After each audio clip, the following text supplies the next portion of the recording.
तो चलिए इस क्वेश्चन में अपने से पूछा जा रहा है कि निम्न में से कौन सा आवेश संभव नहीं होगा। आवेश के मान आपको दे रखे हैं और आपको बताना है कि इनमें से कौन सा संभव नहीं होगा। तो इसका एक तरीका होता है, अपन एक सूत्र जानते हैं आवेश के क्वांटीकरण से, Q बराबर N इंटू ई। यहाँ पर अपने को N का मान पता कर लेना चाहिए। तो N बराबर क्या हुआ, Q बटा ई। N से कैसे पता चलेगा ये संभव है या नहीं। यदि हल करने के बाद N पूर्णांक आता है तो संभव होगा, अन्यथा संभव नहीं होगा। तो चलिए देखते हैं। Q का मान अपन यहाँ पे रखें तो 1.6 गुणा 10⁻18 कूलाम दिया गया है। E का मान अपन जानते हैं कि आवेश का क्वांटा यानी इलेक्ट्रॉन के आवेश के बराबर होता है, जिसका मान होता है 1.6 गुणा 10⁻19।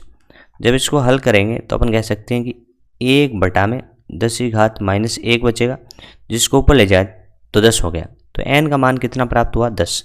तो क्या n बराबर 10 एक पूर्णांक है, तो आप कहोगे n बराबर 10 पूर्णांक है, तो ये आवेश संभव होगा। ये तो संभव हो गया।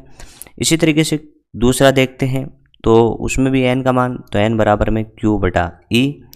Q का मान आपको दिया गया है 1.6 गुणा 10⁻19 कूलाम बटा E का मान भी 1.6 गुणा 10⁻19। और यहाँ पे कह सकते हैं कि n का मान 1 प्राप्त हुआ। तो अपन यहाँ पे भी कह सकते हैं कि n बराबर 1 यहाँ पे पूर्णांक है, तो ये भी संभव होगा। अब आ जाते हैं तीसरे पे। तो यहाँ पे तीसरा देखें तो n बराबर में Q का मान अपने को दिया है 1.6 गुणा 10⁻20 बटा में 1.6 गुणा 10⁻19। और जब इसको सोल्व करते हैं तो 10⁻1 ऊपर रह जाएगा, तो इसको अपन लिखेंगे तो 1/10 होगा, यानी 0.1 होगा, जो कि पूर्णांक नहीं है।